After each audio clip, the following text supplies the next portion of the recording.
Back in 1977, Citicorp's new corporate headquarters was the latest in the new generation of concrete skyscrapers and a triumph of design. It had a concrete core mixed with a steel frame, but unknown to anyone, it was an accident waiting to happen. At the time, investigative journalist Jim Dwyer was just a rookie reporter, but his instincts told him to follow a lead.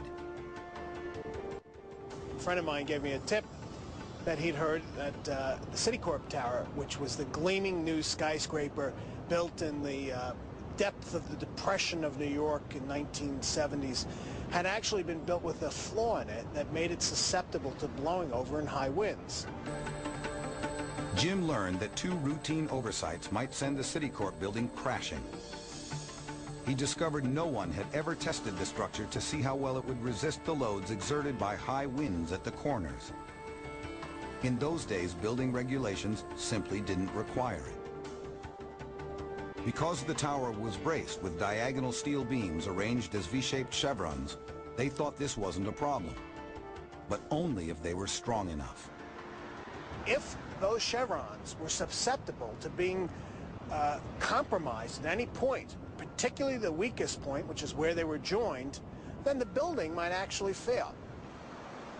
One of the engineers, Leslie Robertson, had a meeting with the bankers. He was asked by one of the bankers, he says, "You're not telling us, Mr. Robertson, that this building, this brand new building, is going to fall down, are you?"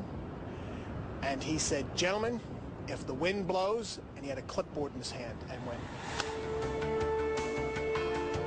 The tests had revealed the Citicorp Tower had a 50% chance of complete collapse in winds more than 70 miles per hour.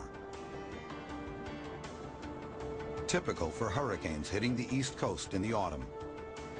Generally, the storms come in sort of from the southeast, so I think if we were standing here when a hurricane hit in 1978, if there were one, we would have been okay, but we would have had a tremendous vista of destruction all around us.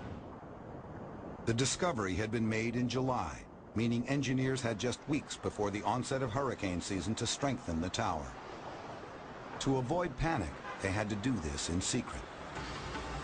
Night after night, after office workers left the building, the light from welding torches could be seen high above the streets as steel braces were welded onto the chevrons to make the joints strong enough.